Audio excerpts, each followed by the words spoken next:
জয় মা চণ্ডী। নমস্কার।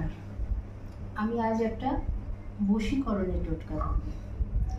অনেক প্রেমিক প্রেমিকা স্বামী স্ত্রীর মধ্যে মিল হচ্ছে না, ঝগড়াঝাটি হচ্ছে, তার জন্য আজ থেকে একটা করো। প্রত্যেক মঙ্গলবার থেকে শুরু করবে শনিবার পর্যন্ত।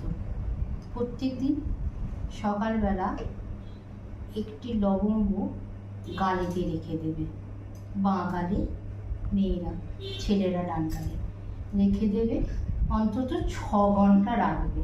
রাখার পর সেটাকে আস্তে আস্তে একটু শুকিয়ে নেবে, নিয়ে ওটাকে থেঁতো করে নিয়ে কিছু দিয়ে সেটাকে তোমাকে যে কোনো জিনিসের মধ্যে করে খাওয়াতে হবে। এটা তোমরা 7 দিন খাওয়াতে থাকো, দেখবে তোমাদের স্বামী স্ত্রীর মিল এবং প্রেমিক প্রেমিকা যারা ছেড়ে দিয়ে চলে যাচ্ছে তাদের মধ্যে মিল আসবে এবং সব